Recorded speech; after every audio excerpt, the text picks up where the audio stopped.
Oi, pessoal. Hoje nós vamos conversar um pouquinho sobre o princípio do tempo aplicado à quiropraxia.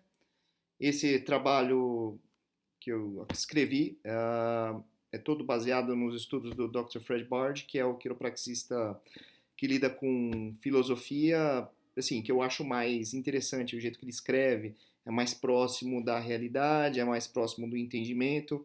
Então eu resolvi dividir um pouquinho com vocês um dos artigos que ele escreveu e eu acabei traduzindo para vocês darem uma olhada, estudar e aplicar o que acham mais interessante na prática clínica de todos.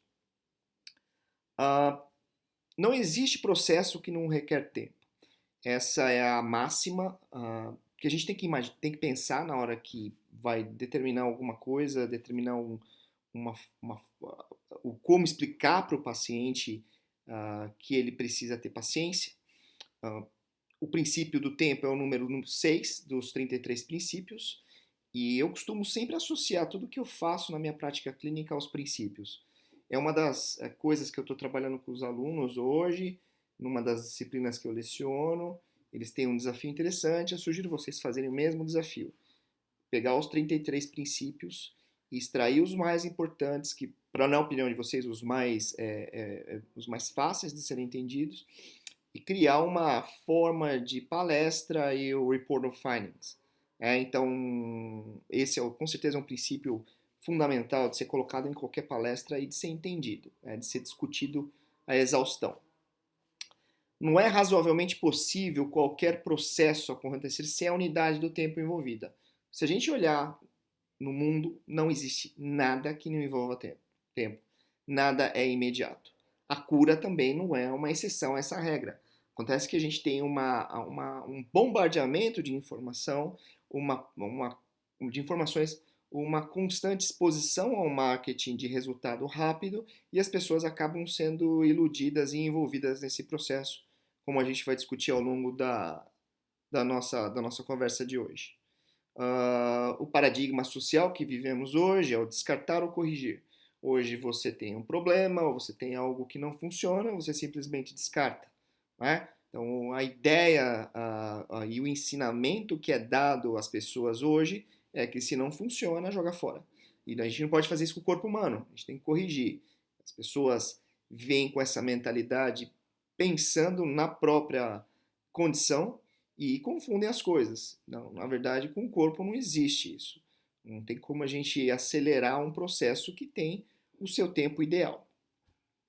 As pessoas tendem a nos procurar por duas coisas, principalmente alívio imediato da dor, que queira ou não queira é o phishing, é a forma que as pessoas nos encontram, comparecem ao consultório por uma primeira vez, até você construir uma prática baseada em filosofia X ou Y, mas é uma forma das pessoas começarem a nos procurar e um caminho fácil e rápido para solucionar o problema.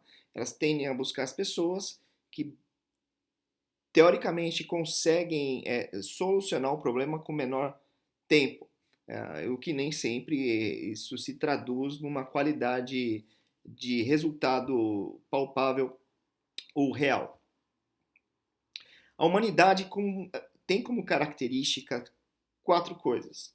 A gente tem uma atitude de correção rápida, as pessoas querem e exigem resultados imediatos, a eliminação do processo, do tempo no processo e a gratificação instantânea é alívio. E alívio é o objetivo. São quatro características básicas que a gente encontra nos pacientes que chegam no nosso consultório. Todos querem, como eu já citei anteriormente, a correção rápida. Eles querem entrar no seu consultório, numa sessão eles querem numa uma sessão, querem que você corrija o problema deles e nunca mais volta para te ver. Isso se você não consegue educá-los da maneira correta. Exigem resultados imediatos, que é associado com o primeiro item que a gente estava conversando, a eliminação do tempo no processo. Quanto menos tempo, melhor. Gratificação instantânea e alívio é o objetivo. Eles vão para aliviar os sintomas. Fiz um trabalho na Life uma vez e eu coloquei qual a palavra. Quando você fala a palavra quiropraxia, qual a primeira coisa que vem na sua cabeça? Uma delas era o alívio. E realmente é uma das coisas que a gente acaba observando nos pacientes que nos procuram. Quando estamos em um tempo de tristeza, essa é uma uma das partes do trabalho do Bard que eu achei muito legal. Ele cita a tristeza, por exemplo. As pessoas têm tristezas, têm problemas. O que é o melhor para elas? Das duas, uma. Ou ela bebe ou ela toma pílula, que altera a realidade dela. Correto? Isso que as pessoas são ensinadas. Elas não sabem é que a tristeza ou esta sensação é parte do processo de cura. Ou seja, seja o enlutamento por conta da perda de um familiar, ou a tristeza por alguma coisa que acontece, não é de acordo com o que a gente quer, ou a tristeza, ela faz parte desse processo de cicatrização e torna a pessoa mais forte. O que acontece é que a ideia da sociedade atual é transformar esta tristeza sendo solucionada, entre aspas, com uma pílula que entorpece o seu sentido, né? Então, o mesmo acontece com a dor. É um sinal da natureza dizendo que alguma coisa está errada, não é? Então, a dor, na verdade, ela é positiva nesse aspecto. Ela tem uma função de mensagem. É o corpo querendo se comunicar com você. E somos bombardeados diariamente dizendo que exatamente estas sensações ou sentidos, quando eles causam desprazer, são danosos. Então, quando eles são danosos, eles não são necessários. É isso que se busca com as saídas mais fáceis do problema. Sintomas muitas vezes podem servir como um padrão de aviso ou mensagem que algo precisa ser explorado ou mudado na vida da pessoa.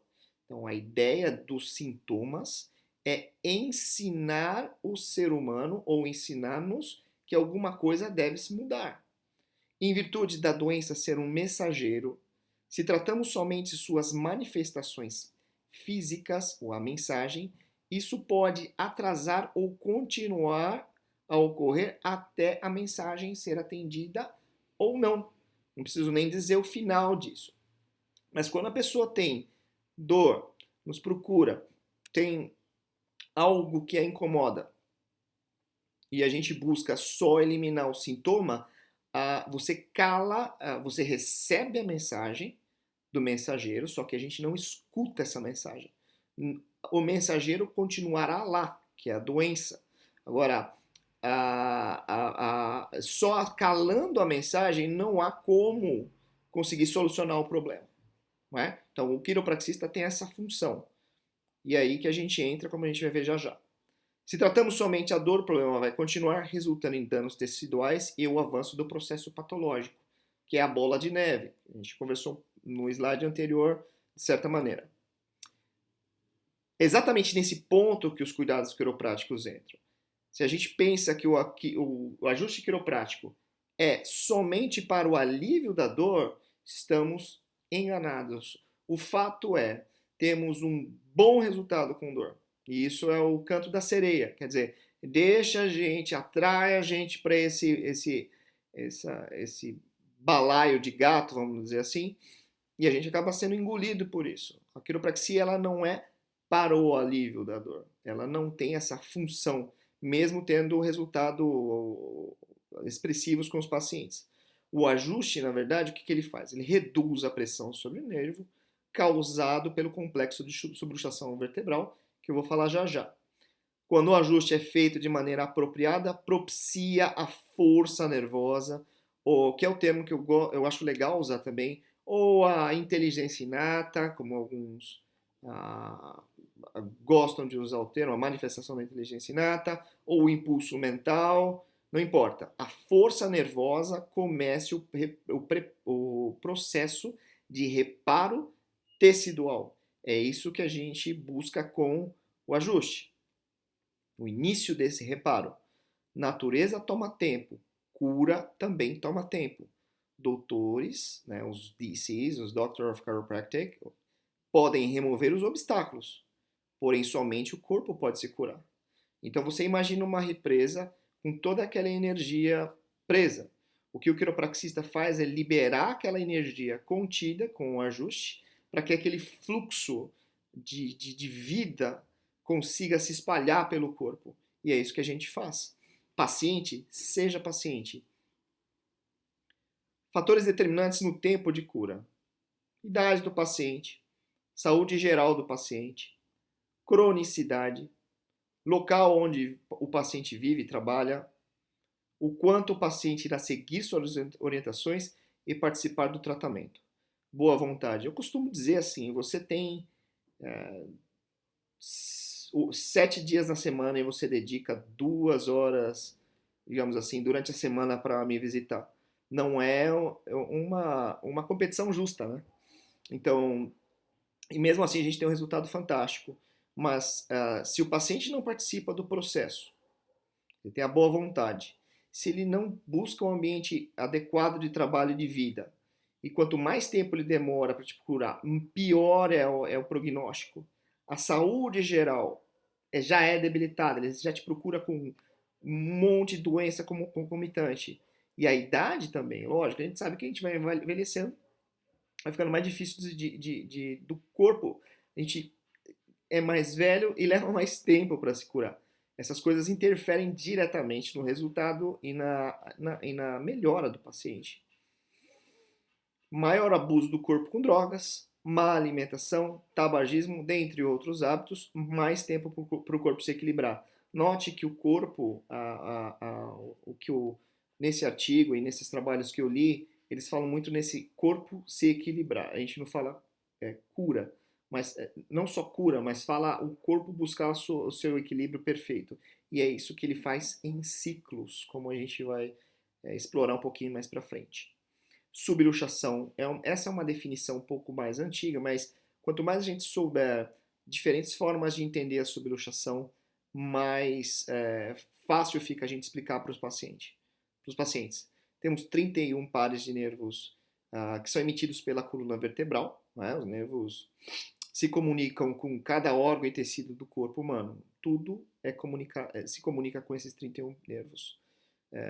Quando a vértebra está fora da sua posição normal, ou sua mecânica, a sua justa posição não está correta, causa distorção nas estruturas que suportam a coluna. Estou falando de subluxação, não compensação. Tendões, ligamentos, discos e músculos, todos devem se adaptar a essa nova realidade biomecânica. Então, você tem uma situação mecânica errada, o corpo se adapta a esta nova realidade. Isso causa processos inflamatórios, edema, má posição óssea, que deve levar à interferência neurológica. O Gonstead ele costumava dizer que a inflamação, o edema local, o boginess, é uma forma do corpo tentar proteger o nervo. Só que ao mesmo tempo que ele protege, ele pressiona. O formato articular da coluna e sua forma de se deslocar, cisalhamento, os desalinhamentos são desastrosos. Então, se a coluna fosse mais vulnerável, traumas graves poderiam acontecer. Então, cisalhamento é uma forma, e a própria composição, a forma articular que nós temos na coluna vertebral, ela permite primeiro uma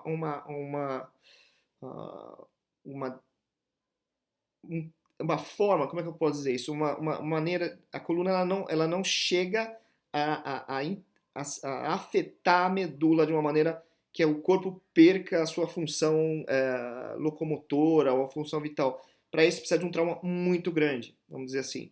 O corpo precisa ter um trauma gigante, um trauma muito sério, para vencer todas as barreiras anatômicas, biomecânicas que a coluna tem.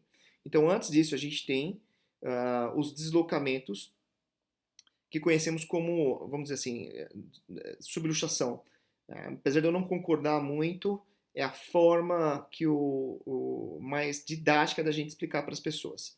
Então, aqui no último parágrafo, a gente tem, né, no último item, temos os deslocamentos graves são incomuns e precisam desse trauma severo. Portanto, comumente acontece o que chamamos de subluxação. A gente explorou um pouquinho antes nos slides. Como quiropraxistas, nós ajustamos a articulação e isso muitas vezes precisa de muitas repetições para estabilizar a região. O corpo ele tem a tendência de se adaptar ao problema crônico e entender ele como correto. é a forma com que ele funciona, que ele funciona. Ele cria um mapa cerebral errado e o errado passa a ser certo, e repetições são necessárias, sessões são necessárias. Então, esse segundo item é uma sequência lógica do que acontece durante o tratamento na quiropraxia. Estabilização, redução do edema, da inflamação, regeneração neural, função restaurada, e aí sim os sintomas diminuem. Então temos aí 3 ou 4 etapas antes da diminuição significativa da sintomatologia. O sistema nervoso ainda precisa da estabilização e muitas vezes observamos pico de reincidência dos sintomas. É muito interessante isso, e eu observo na prática clínica. A maioria dos colegas graduados deve observar a mesma coisa.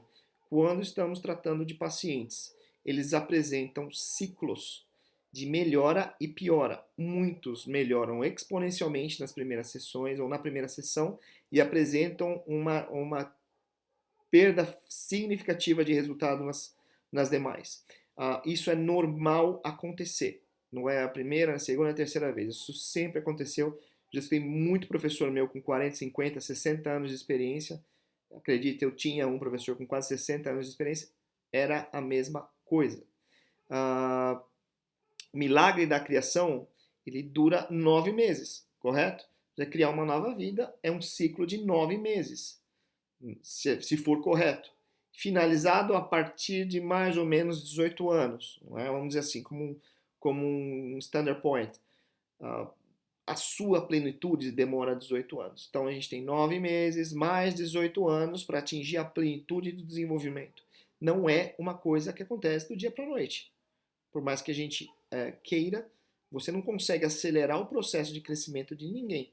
Ele tem o tempo dele, tempo certo. Roma não foi criada em um dia. A recuperação também leva tempo. As frases comuns de pacientes depois da primeira consulta, né? São coisas que a gente escuta, são coisas que são das mais variadas, mas eu gosto dessas 4 aqui, ela resume bem o que nós temos, que a gente observa no consultório. Primeira, eu definitivamente me sinto melhor. Né? Clássica. Eu me sinto um pouco diferente, talvez pior. Isso não quer dizer muita coisa. Né? Alguns quiropraxistas costumam associar isso a um ajuste não muito eficaz, mas na verdade é normal escutar isso. Depois da sessão me senti exausto. Outra frase curiosa. Nossa, dormi muito. Essa última eu tenho um paciente que detesta isso, por incrível que pareça. Mas são coisas que a gente observa na sessão. Isso aqui não é nada eu que tô falando, não é nada da minha experiência. É tudo do Fred Bard, tá, gente? Então é uma coisa que vocês podem estar achando que eu tirei da minha prática, e não é da minha prática, não. Depois de algumas sessões, boa parte relata melhora, com períodos de piora, a saúde retorna em ciclos. Ou seja, ups and downs são normais, não é? Por mais que você queira uma curva, uma linha ascendente de melhora, isso num processo bom, legal, um processo esperado de melhora, de cura, não vai acontecer. São tentativas do corpo voltar ao seu estado normal. É nessa hora que o DC deve estar atento e orientar o paciente. Observe isso, converse com o seu paciente, explique a ele que é tudo normal. Faça seu trabalho, cheque o paciente com Deerfield, com supine leg check, prone leg check, o que seja, com SOT, não importa, com qualquer método, objetivo ou subjetivo. Se estiver normal, confie no que você acha e diga a ele, você está fazendo tudo correto, está tudo bem, não se preocupe. Todos nascemos com o poder de se curar, porque cura é a capacidade inata de todo ser vivo. Vamos lá. Então agora, B.J. Palmer, não podia faltar ele hoje. E ele fala sobre essa questão de tempo, sobre o tempo em uma das cartas que ele escreveu para colegas. E eu vou dividir com vocês o que ele contou numa dessas cartas. Bom, ele dizia, né, honestamente não existe uma forma de responder essa questão, nem ele sabia direito. Ele tinha ideia de como explicar e como fazer a pessoa entender, que é o que vocês vão ver ao longo dessa exposição. Devemos razoavelmente assumir que as chances estão a nosso favor e no tempo certo resultados são esperados.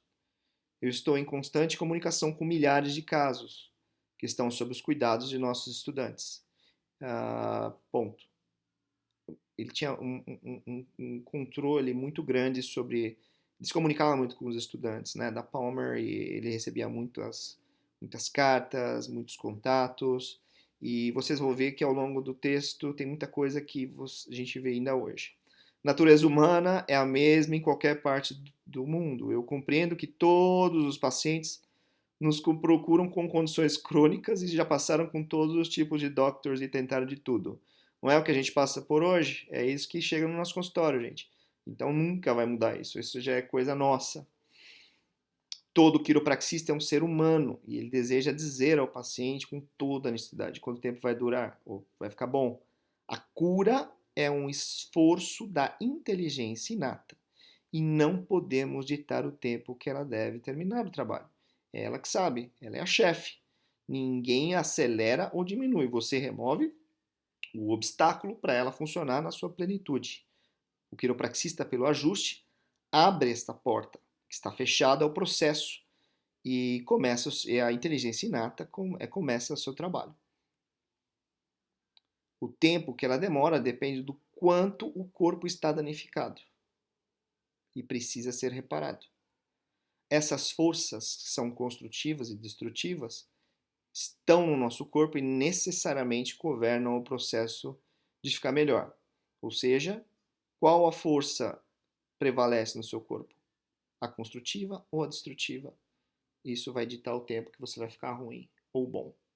E para finalizar, meu grande amigo e mentor, Dr. Gary Clun, ele falou, disse uma vez essa frase, eu acho uma das frases mais legais na quiropraxia, que é Never, never underestimate the power of an adjustment.